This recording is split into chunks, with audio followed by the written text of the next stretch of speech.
$365,000 payout to a victim of sexual abuse at a local high school. What that means for Duval Schools' already bleak budget situation. Later in the program, we get a mindful from New Age guru Dr. Deepak Chopra ahead of his Jacksonville appearance. We should note, we were scheduled to interview State Attorney Melissa Nelson, but she canceled earlier this morning. Her office indicated it's because they didn't like the questions that we included in a web preview of her interview that we planned to ask her. That's unfortunate, but of course our invitation to appear on the program remains open. So today, we begin with a major settlement by the Duval County School Board announced yesterday. Here to catch us up on the latest is Jacksonville Today education reporter Megan Mallicoat. Good morning, Megan. Good morning, Ann. So, Megan, let's start with the settlement. What did the school officials agree to Tuesday? Yes, so on Tuesday evening at the school board meeting, the board voted to approve a $365,000 payout to the latest suit brought, a civil suit brought about the former Douglas Anderson teacher, Jeffrey Clayton. Mm-hmm. Jeffrey Clayton, of course, was arrested almost 2 years ago and charged with lewd conduct with a student, and he's now in prison. So this was the sixth settlement that the district has agreed to since that time. 4 of those relate to Clayton. And so this victim was the one that led to his arrest. Is that correct? The one that the settlement was regarding? No, this is a different victim around the same time as the victim in the criminal complaint. But this is actually a different victim. The suit from the victim that led to the criminal complaint was settled in the first round of settlements. Okay. And so this latest, as we said, it's a 3-figure settlement. It's a lot of money, but it's not the only payout. So how much cumulatively has the district so far settled in relation to these cases? So the first set of settlements came from 3 victims, and that's the one that included the criminal complaint victim. That one was a combined total of $1.45 million. Then and that came, it was shortly after the sentencing hearing in June, some point this summer. And then in August, the district settled with 2 more victims. And that settlement was a combined total of $120,000. And those complaints related to 2 other Douglas Anderson faculty members. The first was Corey Thayer, and the second was Nicholas Serenati. So this one is the 6th, and it's $365,000. Do we have any sense as to whether that is sort of the end of the line in terms of the total cost? In my reporting, I get the sense that it's not the end of the line, honestly. Of course, we have to wait until the records become available and the suits work their way through the legal process. But in talking with members of the community and just people who are connected to the situation, no, I get the feeling that it's not the last one. What are you hearing from the community? I mean, at this school board meeting, was there a lot of discussion around this? Are people reacting to the settlement?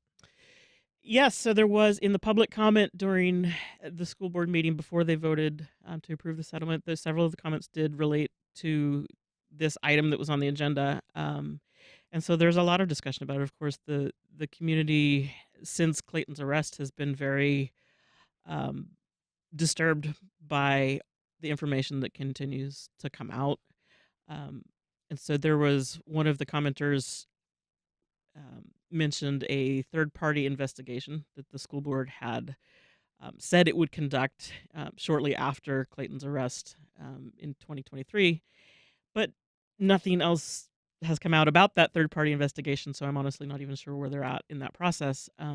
They sort of promised that they would outsource this in order to get someone kind of with an objective viewpoint on what did or didn't happen. That's right, because if you remember, after Clayton was arrested in 2023, many more complaints came out about Clayton, but also about other faculty members at Douglas Anderson. And so I think the community concern relates to why, because there's been seemingly a disproportionate number of complaints about this one school.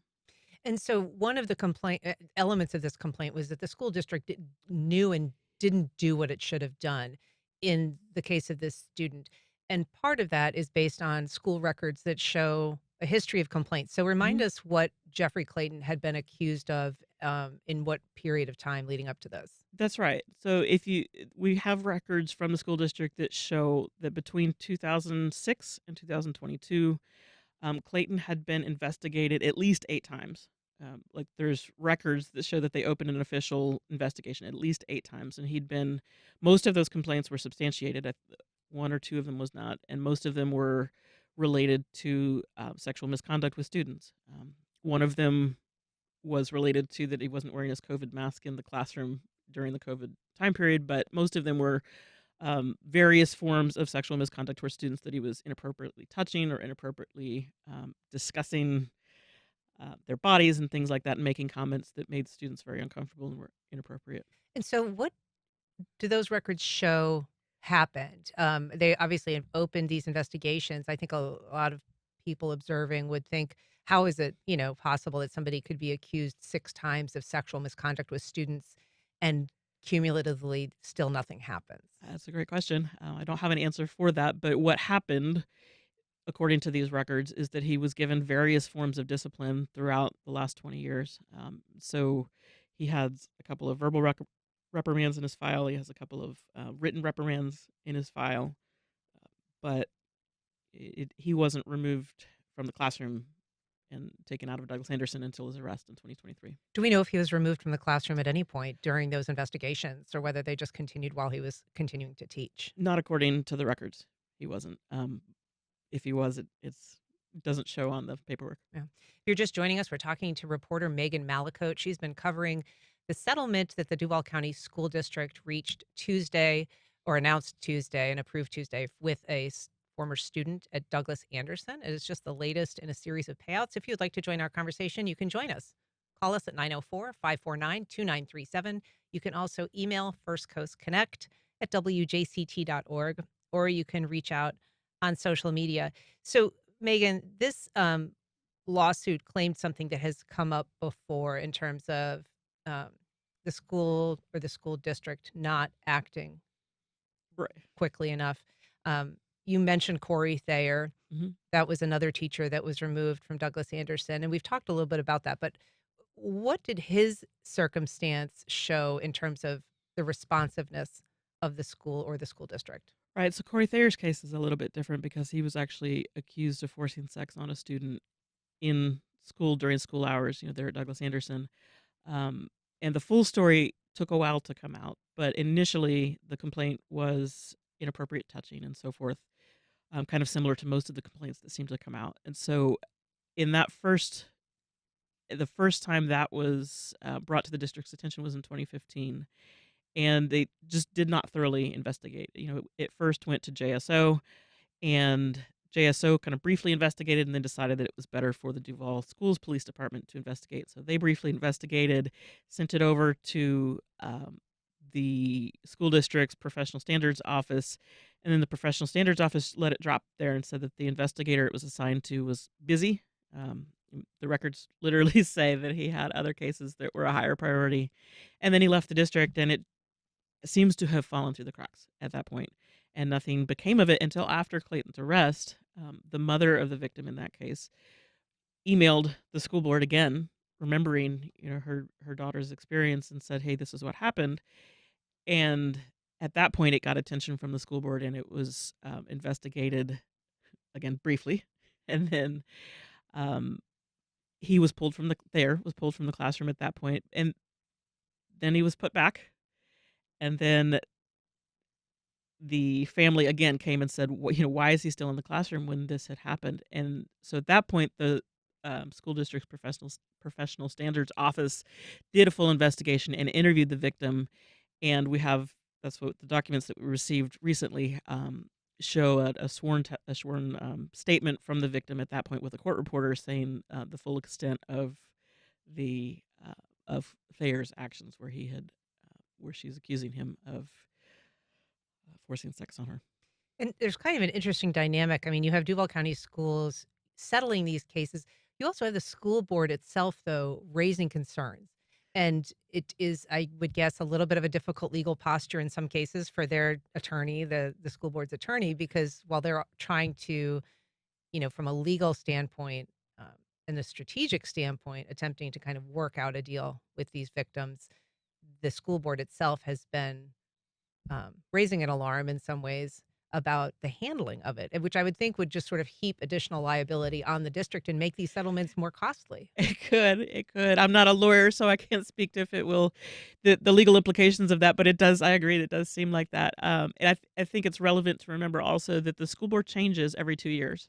The makeup of the board is constantly in flux when you're talking about a 20-year period of Because they have staggered misconduct. four-year That's right, they have terms. staggered 4-year terms, and so every 2 years, the board changes a little bit, and so the board that approved the settlement, this week for the $365,000 settlement is a different board largely than the board that approved the previous 1.45 million, um, just, a couple of months ago. And so some of the newer board members are drawing more attention to these things, like you say. But yeah. And Duval County Schools is the target. I mean, we know that you said Jeffrey Clayton is now in jail. Um, he's serving a 10-year prison sentence for this plea that he took regarding the lewd and lascivious touching of a minor. And um, Corey Thayer is no longer in the classroom. Uh, he was never charged with any No, he's not crime. been charged with the crime, and until our reporting a couple of weeks ago, his teaching license was even still fully in good standing and active. When our reporting came out about the full extent of the allegations that he's facing, And that was news to you and to the victim, right? Because they, in their settlement with Corey Thayer, understood that he was going to lose his teaching license. right, that was part of what they understood to be part of the process that they went through to come to the terms of agreement in the settlement was that he would lose his license because they are very, um, interested in him not repeating these crimes, and so it was important to We them. should say they aren't necessarily Right, right, crimes, right, thank you, yes, and but accusations that were of inappropriate conduct. right, thank you, and so in talking with the victim's mother in that case, one of the most important things to them was that he, um, lose his teaching license as part of the settlement, and so they understood that that was gonna be part of it. I have not, of course, was not part of the mediation. I don't know exactly what the terms of agreement were, but it seems in talking with several different people involved, it does seem like a pretty common thread that people who were part of that process understood that to be part of it. Um, And as a result of some of the reporting that you've done, I mean, the school board has now asked the state district Department of Education to reopen their examination of Corey Thayer and to look at his teaching license. Is that right? right, and so the education commissioner Manny Diaz, I guess, was alerted to this, um, by one of our school board members, I think, and asked for Thayer's license to be, put on administrative notice, meaning that basically it's flagged, and so if another district were to want to hire him, it would show up immediately. hmm So, talk about how this settlement is coming at a time of really a constrained budget, some really difficult conversations that the school district is having about closing community schools, um, and cutting back on all kinds of other things because they've got a billion-dollar budget gap. Uh, right, so they're trying to shave $100 million off the budget for the coming year, um, and they closed a handful of schools in November. They voted to close them at the end of the year, and the savings for that's about $3 million a year. But if you add up these settlements, they've spent almost $2 million on settlements in the last 6 months. Um, so yes, it does come, and it's an unfortunate comparison to draw to note that these settlements are costing the district a great deal of money that they don't have. We've got a call from Mary in Arlington. Mary Ann, good morning. Go ahead. Hi, good morning. I'm sorry that I tuned in a little bit late. I usually listen to you when we are on the way to school. My question to the reporter is, the school district did their investigations. Was DCF and the police ever notified to do their own investigations in regards to these sexual contacts and sexual assaults of minors? Thanks, Mary Ann. I mean, I guess we should say a couple of things. One is that they're obviously different teachers, and so they were all handled a little bit differently. Um, but start with the DCF question because we know that teachers are mandatory reporters. Everybody that deals in that school system is essentially a mandatory reporter. So if they hear an allegation of sexual misconduct, they are required by law to report that allegation. Did that happen? Right. Um, From what I can tell, in some cases it did, and in some cases it did not. It does seem like there's a line between the case when Clayton was arrested, where DCF was notified in that case. The court documents show that the Clay County Sheriff's Office was initially involved with DCF at that point, and then they determined that it needed to go over to JSO, and so it went over to JSO, and Clayton was arrested after that. But some of the cases, it seems like DCF was not notified. It's hard to find records about DCF because that is a necessarily confidential records typically. But that's a great question, and it it seems like the answer is probably it depends. And the school, this this was, as she asked, this was reported to the school. The school, in some cases, passed this along to JSO or the sheriff's office, but ultimately they have their own school police. They do. It's separate from JSO, and so the Duval Schools Police Department is the most likely investigating body for these types of. And that's been a little problematic in the past, as we know that there was a really scathing grand jury report that found that the police weren't turning over really significant reports of crimes that were occurring on campus. Right, right, And we don't know if these were necessarily a part of that. no, it's hard to know which ones were part of which, but yeah. Yeah. And so you said your reporting shows this may not be the end of the payouts. What kind of reporting are you working on next? Like, what should we be looking for in Jacksonville Today? I think that there's more to do to report this story, and so the community at large seems to have a question of how did it get to this point, and is it Douglas Anderson unique in this? And Yeah. so I'm looking into that. All right. Well, you are known for some really intense public records requests. I'm sure there'll be more to drop in the coming weeks and months. Megan Mallicoat, thank you so much for being here. Sure, thanks, Ann. All right.